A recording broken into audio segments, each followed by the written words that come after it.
दोस्तों नमस्कार, मैं अजय पत्रकार।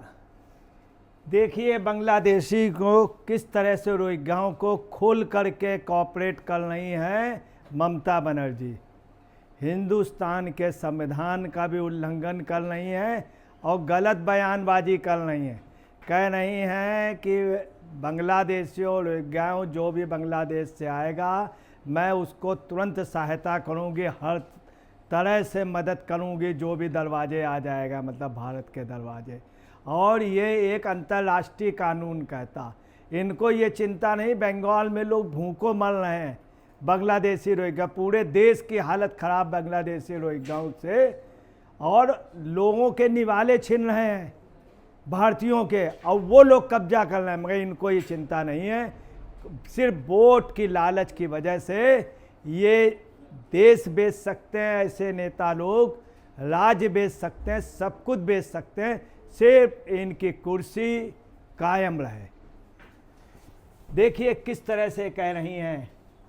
न्यूज़ एरिना इंडिया ने अपने ट्वीट में कहा है, सोशल मीडिया, यदि बांग्लादेशी हमारे दरवाजे पर दस्तक देंगे, बांग्लादेशी कौन कह रही? ममता बनर्जी। यदि बांग्लादेशी हमारे दरवाजे पर दस्तक देंगे तो हम उन्हें आश्रय देंगे, तो उन्हें ये आश्रय देंगी।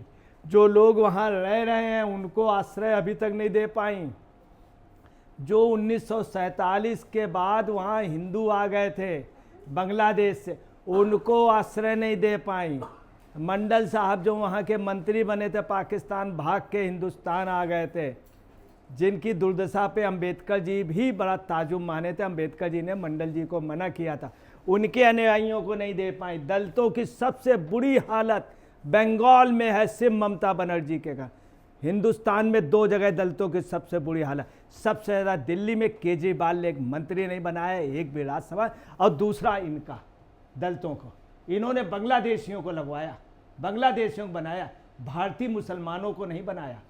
कलाम साहब के लिए इन्होंने कोई यूनिवर्सिटी नहीं की, एक से एक अच्छे लोग रहे, उनके लिए नहीं, किनके? बांग्लादेशी रोहिंग्या। आगे क्या कह रही ममता बनर्जी? पश्चिम बंगाल की मुख्यमंत्री ममता बनर्जी शरणार्थियों पर संयुक्त राष्ट्र के प्रस्ताव का जिक्र करते हो। इतनी बड़ी नेता हो गई, संयुक्त राष्ट्र संघ का मान नहीं, भारतीय संविधान नहीं मान रही है, संयुक्त है। इनका अलग अलग कानून चलता है, अलग कानून चलता है। किसको प्रश्रय दे रही? शेख शाहजहां को। क्या पोजीशन कर दी बॉर्डर पे? इतनी बुरी कर दी कि पूछिए नहीं। ये देखिए ममता बनर्जी का बहुत मशहूर ये है, चुप चुप। जब इनका जुलूस चल रहा था, चुनाव कहते तो चुप चुप, वहाँ महिलाओं से कहा जो जय श्री राम चिल्ला रही थी, वो एकदम से उतर गई, उतर करके आई। ये किसने नारा लगाया? सब लोग बोले, तो एक महिला बोली चुपचाप, वो धीरे से क्या बोली? चुप चुप कोमल छोप। तो ममता बनर्जी चुप हो गई। उस महिला को हड़काया, सबको हड़का लिया। एक बूढ़ी महिला इसका चुप चुप बोली, वो चुप चुप कोमल छोप। तो ममता बनर्जी चुप हो गई। ये ममता बनर्जी की, ये इनकी अदा, चुप चुप मतलब चुपचाप बांग्लादेशी आ जाए, रोहिंग्या आ जाए। राहुल से भी यही कहते, चुप चुप कोमल छोप, चुप चुप। तो राहुल कहाँ चुप होने वाले, इसीलिए इनकी नहीं पटती है प्रधानमंत्री पद की। अभी आपको बता रहे हैं, ये और ज्ञान इस समय दे रही बंगाल में, एस्प्लेनेड में मालूम किसके साथ है? अखिलेश यादव के साथ हैं इस समय मौजूदा, इस समय बिल्कुल इसी टाइम पे अखिलेश यादव जी को ज्ञान दे रही, अगर जीतना है तो बांग्लादेशी और रोहिंग्याओं को प्रश्रय दो, जैसे केजरीवाल दे रहे हैं। देखिए दूसरे ने ट्वीट क्या किया, हर्ष गौतम जी ने क्या कहा? वह अपने लिए एक बिल्कुल नया वोट बैंक बना रही हैं। ममता बनर्जी हर एक को ज्ञान दे रहे, हमारे पास नया वोट बैंक है बांग्लादेशी रोहिंग्या, वो इसके अलावा किसी को मानते ही नहीं। ये ज्ञान आज अखिलेश को दिया जा रहा है। कलकत्ते गए हैं अखिलेश, वह यह सुनिश्चित कर रही हैं कि पश्चिम बंगाल में वह हमेशा सत्ता में बनी रहे, ये सुनिश्चित कर रहे हैं। इसके लिए क्या? बांग्लादेशी रोहिंग्याओं का सपोर्ट चाहिए। बांग्लादेश की सीमा को सील किया जाना चाहिए, नहीं तो बंगाल में जनसांख्यिकी में भारी बदलाव देखने को मिलेंगे। मुझे उम्मीद है कि यह हाथ से बाहर नहीं जाएगा। देखिए ये है ममता बनर्जी का। दूसरा देखिए एसपी मिश्रा क्या कह रहे हैं अपने ट्वीट में, एक्स मीडिया अकाउंट में, अवैध बांग्लादेशी और तुष्टीकरण की वजह से ही तो इतने दिनों से पश्चिम बंगाल पर राज कर रही हैं। सिर्फ अवैध बांग्लादेशियों। मुकेश अग्रवाल जी अपने उस पर क्या कह रहे हैं, एक्स मीडिया सोशल उस पर, तो इनका रिफ्यूजी चार्ट भारत सरकार से अलग है। वास्तव में भारत सरकार से इनका रिफ्यूजी चार्ट ममता बनर्जी का अलग है। बंगाल में लोग आप समझ लीजिए कहीं कहीं बांग्लादेशी उसमें जाएंगे, सब कहते हैं ममता भौजी, ममता बानू, ममता बानू, ममता भौजी, हर जगह कहते हैं। बांग्लादेशी जितने नारा लगाते ममता बानू जब तक है तो कोई कुछ नहीं कर सकता। अमी काज न कोरे तुम्हें किचकिच कोरे, तुम्हें टका न दीचे हमका ममता बनर्जी टका दीचे। हर बंगाली हर शरणार्थी यही बोलता है। अब देखिए आपको एक हकीकत बतला रहा हूँ, 2014 से पहले कोई भी फुटबॉल मैच होता था तो भारत का पत्रकार भी आराम से बांग्लादेश में फुटबॉल मैच की कवरेज करने जाता था। सब लोग जाते थे, जिसको भी जाना होता था, कोई बॉर्डर नहीं था। कैसे संभव हुआ है? कुछ भी हो, नरेंद्र मोदी और अमित शाह, सिर्फ इन दो लोग की हिम्मत थी। पूरा बॉर्डर बट गया कई हजार किलोमीटर का। कैसे दोनों बॉर्डर अब बढ़ गए, और ये मोदी का प्रभाव था कि बांग्लादेश मान गया। क्या ममता बनर्जी नहीं कर पाई? ये प्रणब मुखर्जी की इच्छा थी। इस देश के प्रधानमंत्री प्रणब मुखर्जी बनाए गए। जब इंदिरा जी मारी गई हैं उस समय कांग्रेस ने बैठक की है यूपीसीसी कार्यालय में, प्रणब मुखर्जी को चुना, मगर 8 बजे रात को अंधेरे में हेलीकॉप्टर से बदल करके राजीव गांधी को जबरदस्ती बना दिया गया। इस देश के पहले प्रधानमंत्री नेताजी सुभाष चंद्र बोस हुए हैं, नेहरू नहीं हुए। नेहरू नहीं चुने गए, सरदार पटेल चुने गए थे।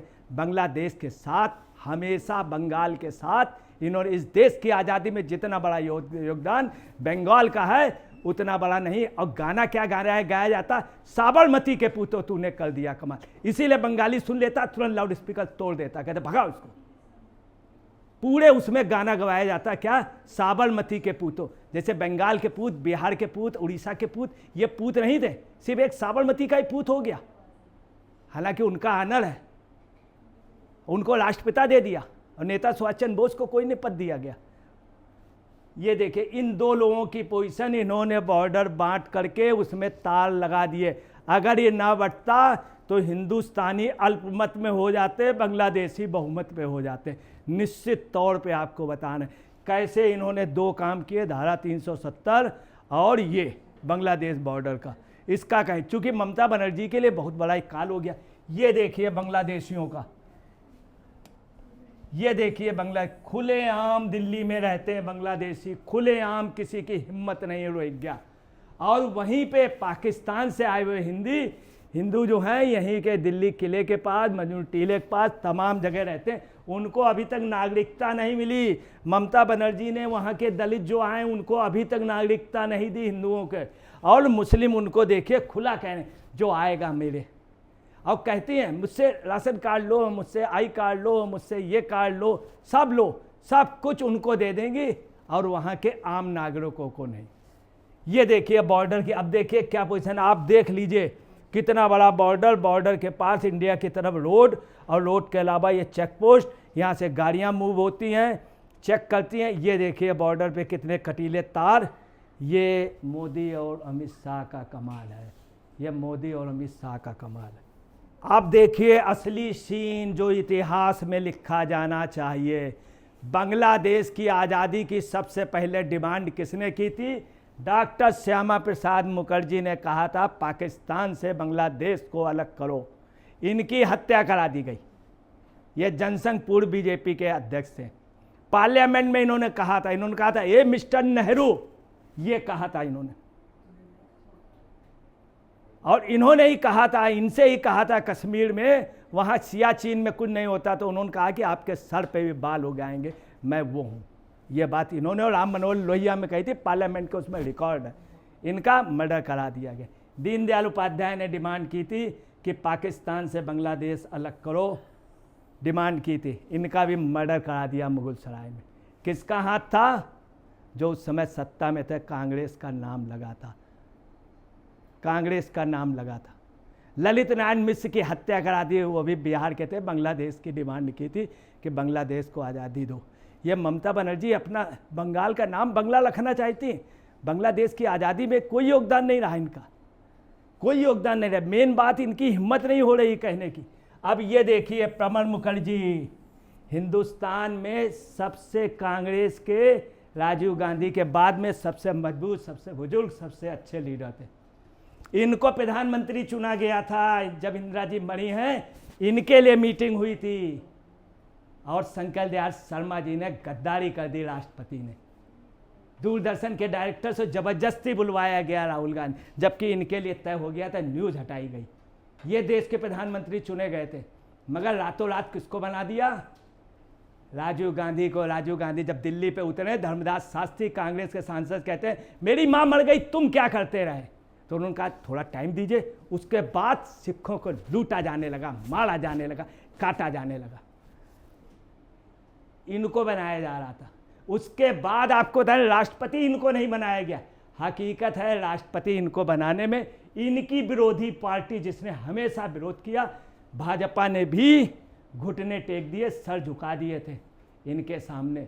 नरेंद्र मोदी की कभी हिम्मत नहीं हुई आपसे बहस करने की। हमेशा पार्लियामेंट में अगर आपने कुछ भी कह दिया तो नरेंद्र मोदी जी ने सुना है उनको, कभी विरोध नहीं। चूँकि सम्मानित थे नरेंद्र मोदी जी से कई बार पूछा कि आप प्रधानमंत्री होकर, बोले नहीं वो हमसे बड़े हैं, बुजुर्ग हैं।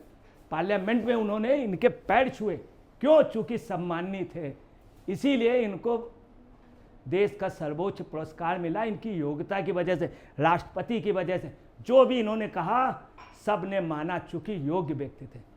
अब आपको बता रहे ममता बनर्जी इनका नाम नहीं लेंगी, इनको नहीं बनने दिया प्रधानमंत्री। जब इनकी राष्ट्रपति चुनाव हुआ तो इनके खिलाफ मतदान किया, चूँकि ये खुद नहीं चाहती हैं कि बंगाल के लोग आगे आएँ, बंगाल के लोग आगे आएँ। ये खुद अपने लिए चाहती हैं। अब इनको यह है कि प्रधानमंत्री कोई ना बन पाए, अब बन पाए, इसमें कोई शक नहीं। राहुल और अखिलेश से बेहतर नेता हैं ये इन लोगों से, मगर इतनी बेहतर नहीं है कि ये जो ज्ञान दे रही है कि बांग्लादेशी रोहिंग्या से, तो ये इनका गलत सोच है। ये गलत देश के खिलाफ अगर इस तरह का सोच रहे हैं, इस तरह का वोट बैंक बनाएंगे तो अपनी ही पैरों को काट रही हैं, उस डाल को काट रही हैं जिसमें पूरा बंगाल और पूरा देश है। उसमें देश का नुकसान नहीं होगा। ऐसे नेता ही अपनी ही डाल, अपने ही पैरों में कुल्हाड़ी मारते हैं। दोस्तों नमस्कार, मैं अजय पत्रकार।